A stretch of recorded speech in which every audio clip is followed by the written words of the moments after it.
The collection of philosophies that fall under the umbrella of postmodernism all share the same core belief.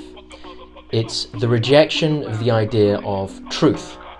And there are millions of consequences of this, and all of them are bad. The rejection of truth denies meaning. And when meaning is denied, art stops respecting the viewer. Art becomes shocking and confusing. If you ever wonder, why is this art? This is why. The rejection of truth creates an apathy towards a shared sense of morality, what we call a common sense. The shock tactics of contemporary art devolve into moral relativism, the idea that there is no good and evil.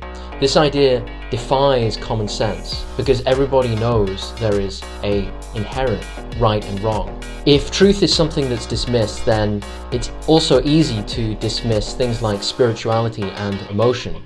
Feeling becomes something inferior. Conceptual art often disregards the emotional faculties of the human being. It means that art becomes overly intellectualized. Concepts are favored over looking good. It's natural to want to make something that looks good. It's natural to want to excite the emotions with something that is aesthetically pleasing. But you walk into an art gallery and you will see some very, very ugly things. This is why. The next consequence of denying truth means that all symbols are considered dead signifiers. When there's no truth, symbols lose their meaning. This can only be described as retarded. The universe is frequency, frequency is pattern, and pattern generates meaning by default. We live in a universe of meaning, inherent meaning. For art, and also visual culture, this allows symbols to be placed in full view and their meaning to be downplayed. Culture is full of powerful symbols that are constantly acting on you. And they can be paraded in front of you, and they can be working their magic, casting their spells, displaying their meaning without you ever questioning them, because in our culture their meaning is dismissed. This is where we hear things like, oh, that's just a conspiracy theory.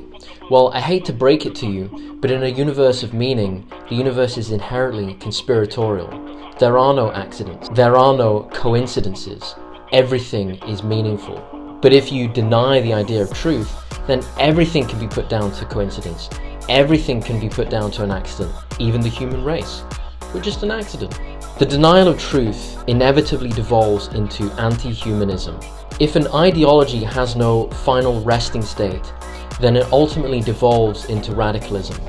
This is why all liberal social movements started out as reasonable petitions for social change, and they all one by one became weaponized. Because they're based on an essentially denial of truth, liberal social movements devolve into anti-humanism, because when the sacredness of human life is denied, then the value of human life tends towards zero.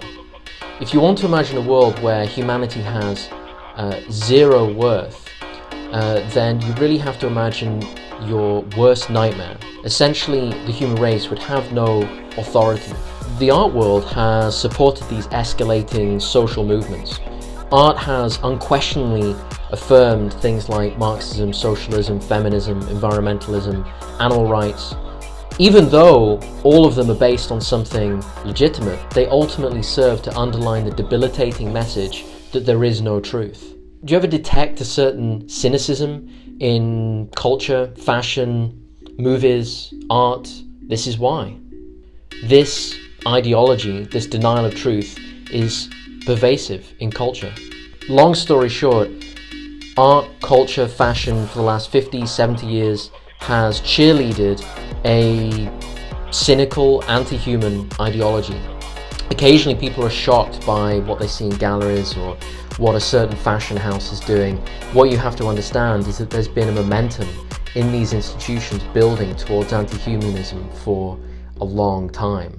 This is the kind of art and fashion and culture you get when meaning, truth, and humanity is denied.